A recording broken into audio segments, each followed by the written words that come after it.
We had an impressive final snow survey after this epic winter season. Plus, we're now heading into our wildfire and ozone peak season. I'm ABC 10 Chief Meteorologist Monica Woods in Sacramento. We're going to cover all things that is going to be a change in our weather pattern, as well as more snow on the way. Believe it or not, we are not done with this season. Big blast of cold air moving in, and it is going to keep us with an active weather pattern. Temperatures will be 5 to 15 degrees below average, and in some places about 20 degrees below average. Plus, we've got more rain and snow with our snow level at about 4,500 to 6,500 feet, plus thunderstorms in the forecast. This all takes us through Friday. It's going to be a stubborn low pressure system that just wants to hold on to California weather here. Thunderstorm risk, you can see, is nearly throughout the entire central part and northern part of the state, extending all the way into the Sierra. So we could see a mix of that snow and thunderstorms through Friday. It's going to be a very active pattern for us. Winter weather advisory in place starting at 9 p.m. on Monday will take us all the way through Tuesday evening. 6 to 10 inches of new snowfall, gusts up to 50 miles per hour, travel delays, and more chain controls possible in the high country. So we're not quite done for all the Caltrans activity in the Sierra with more chain controls in effect, travel delays, and it's going to be a messy one for several days. Here's the reason why. There's the low pressure system driving its way through California. All of this coming just as we are starting to wrap up our winter snow surveys. And you can see we had the May 1st snow survey come in at Phillips Station, where they put that big snow tube into the snow. We had roughly about 6 feet of snow still up there, and that resulted in about 241% of average for the snow water equivalent. So if we were to melt all that snow down, how much would we actually get out of it? And at this point in the season, it's almost 250%. And statewide, it is indeed over 250% of average. There's still so much snow. So many people saying this week, for any ski resorts that are open, they're actually going to head up the hill and do some skiing this late into the season in May. Usually at this point, it's real slushy and it's just kind of hanging on to every little bit that you can. But this year, it's actual decent snow plus new powder coming in.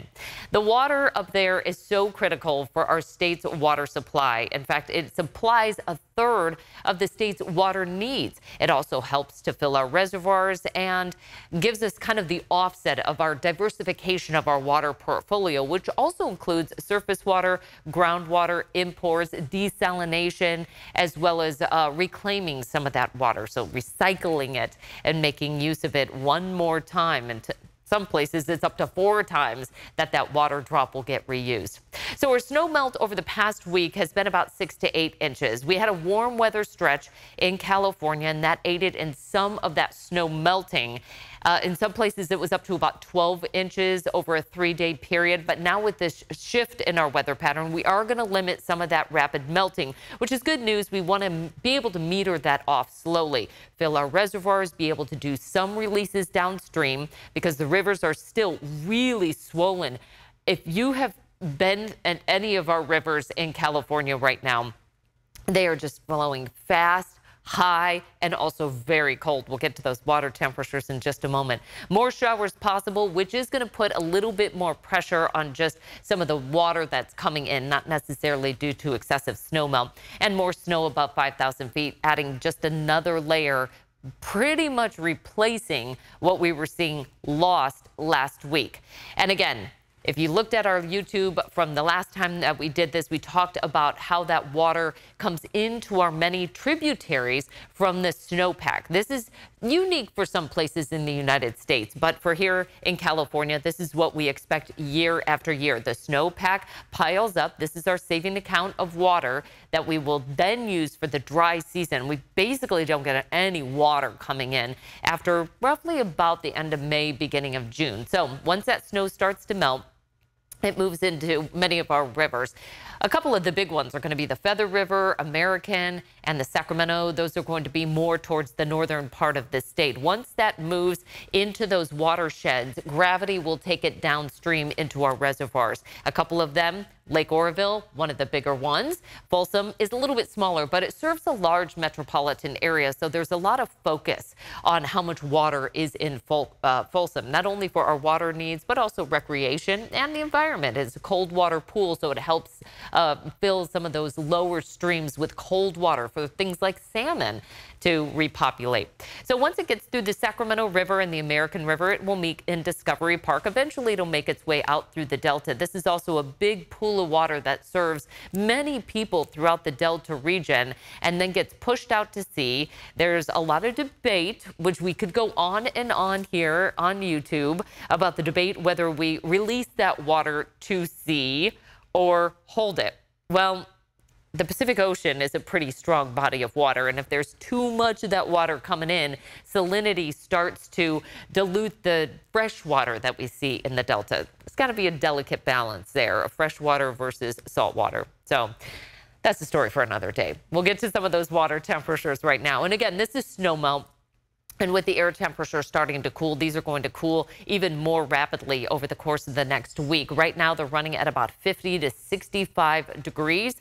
But our Sierra and foothill waters, so say on the upper end of the American River, it's only about 35 to 48 degrees. Those waters very fast, very cold.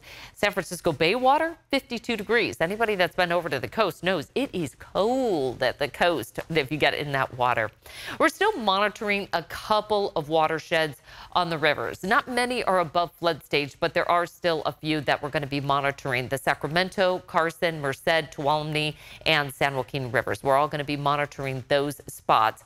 And this will be true especially for the southern part of the state all the way deep into the summer season. Not so much so on the northern end. Many of those are going to be primarily fed by rainfall, but also in some cases snowmelt as well. We just have bigger reservoirs to hold some of that water, and we can manage that a little bit differently.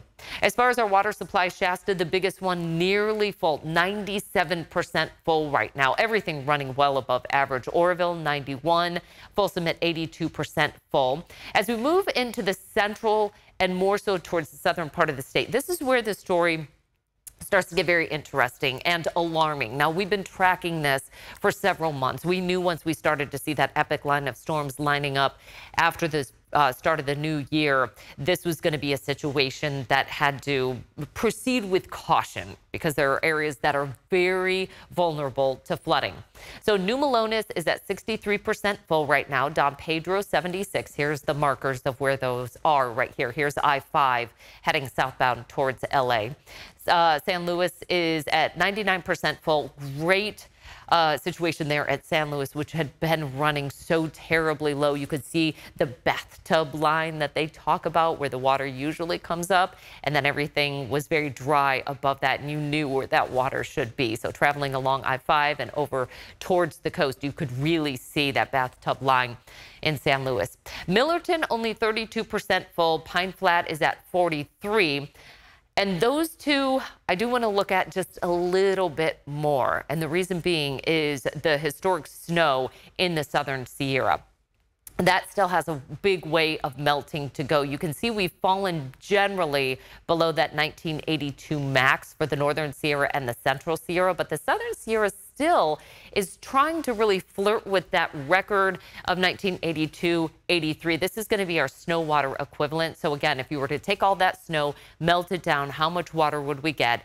And for the southern Sierra, it is still showing really high numbers here as we zoom in a little bit closer, just about making it to that line. So it really depends on what happens with the temperatures, as well as we're now into that period of time where we have access to more daylight. The snow is getting a little dirtier, so the darkness is starting to absorb some of that heat, and it's starting to warm up the snowpack. Throughout the course of the winter, that snowpack was so incredibly deep and cold, it was taking a lot of heat energy to even get it to start melting. Well, that process has already started to happen, and it should be a fairly rapid decline in seeing that snow water equivalent. Now, that area was also going to be one of the areas that we've been watching for moderate and in some cases some major risk of flooding. The reason why you just don't see it so overpopulated with major flooding risk is because we've already been flooded for a couple of months now. That being especially true, big headlines here, Tulare Basin. You can see on this map, I really like this map. This was presented in a Department of Water Resources media briefing, and I wanted to share it with you here, because I do feel like it really lays out a nice geography of where everything is. Sometimes we talk about this and we don't necessarily bring you in the loop of where this is all happening. So this map right up here is California. You can see the red box. And then this is Tulare Lake. But look at how many of those rivers are flowing into Tulare Lake. And I've talked about this before. They brought in pumping and trying to export some of that water, because when you look at the lake, there's a lot coming in. But look at this. There's not a lot of places for it to come out unless you physically remove that water. And now they're saying this may stick around for another year or so. It depends on what happens over the summer and certainly what happens with the snow melt. But this is going to be a situation that holds deep into the summer with that lake being flooded. So there's all of these reservoirs and upstream lakes that have yet to see the entire snowpack melt. There's Pine Flat right up there. That's why I did want to present that one to you. A situation that all state agencies and federal agencies, in fact, are looking at as well. In terms of the snowpack there, the 6-station snowpack, this is where we are right here for the Tulare Basin. For 2023, this is our line, whereas 1982-83, just a little bit above that. So anybody that remembers some of the flooding issues that we had in 82-83, I just wanted to present that as kind of a guideline of where we were. And also for our reservoirs as well. So this is going to be Millerton. You can see we're just below that 82-83 line, but it's flowing very similar. I noticed over the past couple of weeks that we saw that big drop as the releases happened, and then it started to rise again, and just falling right in line with that 82-83 line as well, coming down and now starting to come up a little bit again. Releases are happening. It's just that those bodies of water below it are a little more narrow, and it's harder to push big volumes of water through some of those channels to get it out of the way. So Pine Flat, and again, we looked at this, that was connected with a direct pipeline over towards the Tulare Basin. And you can see, again, up and down here. Overall, there hasn't been a huge push towards the peak. But if you look at the 1982-83 line, and remember, that was our latest and most recent max season, that didn't really start to peak until deeper into the season. We have a ways to go before we actually see potentially the peak of that snow melt and the biggest risk to some of those watersheds down in the central and southern part of California. And this being true as well, the highest river flows for the Sacramento Feather and American peak much earlier in the season, whereas the San Joaquin and Kings, we're talking possibly not even through June that we'll see those peak flows coming through. There's going to be a lot of water coming down the hill. Plus, the ground is just, quite frankly, saturated. Our rainfall was impressive this past season, with every place outside of Palm Springs. We keep saying, Palm Springs, you're still behind. Well, that's in the desert, so we're going to not entirely focus on that area, more so towards the northern part of the state where our biggest reservoirs are, and of course, some of the bigger flooding concerns and issues right now in central and southern California. So the 3 phases of flood are happening right now: preparedness, response, and recovery. We talked about this. Financial help is coming from the state and federal government. The only problem is that people are having a hard time just actually understanding what is out there and still need more help. Even the help that's being given right now, it's going to take years to recover in some places from the flooding. Plus, the challenges and opportunities. So we are tracking the rapid snowmelt that will happen not only over the past week, but deep into our spring and early summer season. The opportunities are going to be that groundwater recharge. So what's happening right now is places like this that we see through the Central Valley are just allowing those big waters areas to pool. What will happen is groundwater is basically the water right underneath our feet. This water will then percolate underground in areas that it can. Keep in mind, there's all different types of material underneath our feet: clay, sand, silt. sometimes rock that just won't allow it to permeate. It's a delicate balance in that way as well, where we can actually get that water to recharge the ground underneath our feet. And it's so important, I should mention, because in drought years, especially agriculture, relies heavily on that groundwater. Also, residents do as well. They have wells where they dig deep into the ground and then they pump that water to the surface. But primarily, the biggest problem that we've had is the agricultural use being unregulated. Now, the Sustainable Groundwater Management Act, which is still coming into play, all the water districts are going to have to come in line with a sustainable way to manage their groundwater. Some permits have been approved. More are actually getting approved day by day, but a large part have still yet to go back to the drawing board to figure out how to provide areas like this that will reach the level of groundwater recharge. On the flip side of that, what's happening is there's a big permitting process, but the Department of Water Resources is trying to fast track some of those, not in a careless way, but just enough so that they don't have to release all that water. They're able to save some of it and say, hey, let's just give it a chance right now. Let's see what we can do. As far as monitoring that, since it's underneath our feet, we can't really see it with our eyes. A lot of scanning is being done almost like an MRI. They're flying helicopters over this land to try to see where recharge can happen, where it might be most successful. A lot has to happen here. This is just the start. It's going to be a long story that we'll be following for years to come, unfortunately, because of the damage that we've done. So once we get through all that and you saw all that greening up that's been happening, everybody's been asking, oh my goodness, what is the fire season going to look like with all of this fuel now? We've got the grasses, the trees, the brush, all with this water and so much more of it growing. Well, it's not a one-to-one comparison, because basically it's going to take a weather event, say strong winds, a period of excessive drawing out before we really start to see what those fuels are going to do over the summer. But this is Wildfire Preparedness Week, so I thought I'd just present this to you. In 2021, that was our huge fire year. You can see the acres burned, 2.5+ million acres. Last year, it was much lower, despite the fact we were in our third year of drought. Now, this year, obviously, much lower. We're just in the beginning of when we start to creep into that peak wildfire season, because technically there's no wildfire season. It's just all year long. We've had 640 fires, though, already. And some counties are saying, you know, we're starting to head into that drier part of the year. Let's just get ready now. Be ready. Last year, CAL FIRE flew their first nighttime flight.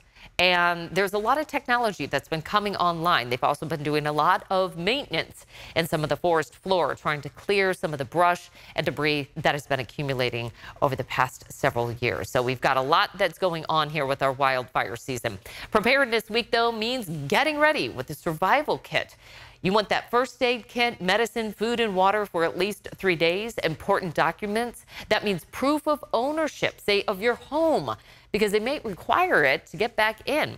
Insurance and medical, as well as personal ID and a fire-resistant safe if you have to leave quickly.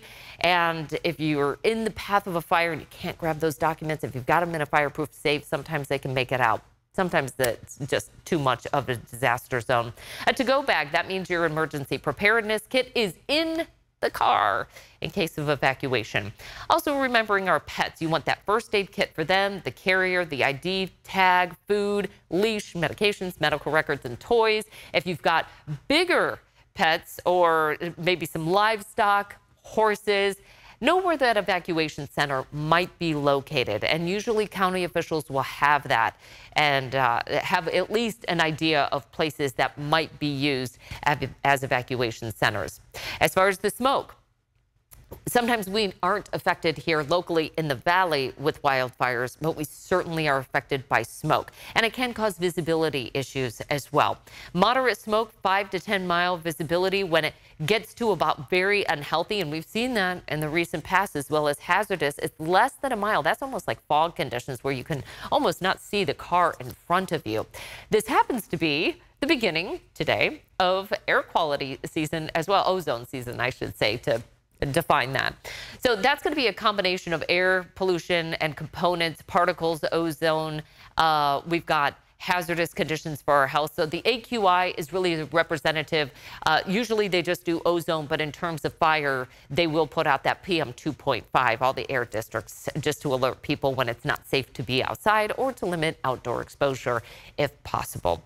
But we are not in that zone yet. We are likely going to be cooler and wetter for the northern part of the state, deep into our forecast, but it is going to be drawing out somewhat for Southern California. This is the time of year we really see that shift in our seasons. Like I said, by June, July, August, basically don't see any rain in Sacramento, just using that as a landmark there. And that's generally speaking true for most of Central California, all the way down through Southern California. So our precipitation that's coming in here locally through the northern part of the state, about 1/10 of an inch to 1/4 of an inch for the valley, closer to about 2 inches for some parts of the foothills, and 1 to 24 inches of snow possible in the Sierra. Again, here's that low, the culprit that's bringing that big shift in our weather pattern. It starts to move its way southward, but it's just hugging the coast. So periodically it sends waves of moisture inland. We'll see this most notable throughout the Sierra.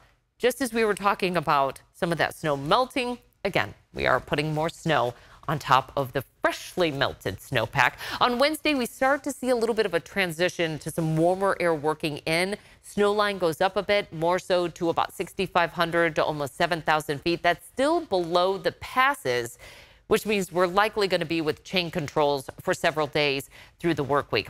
Then the low moves inland.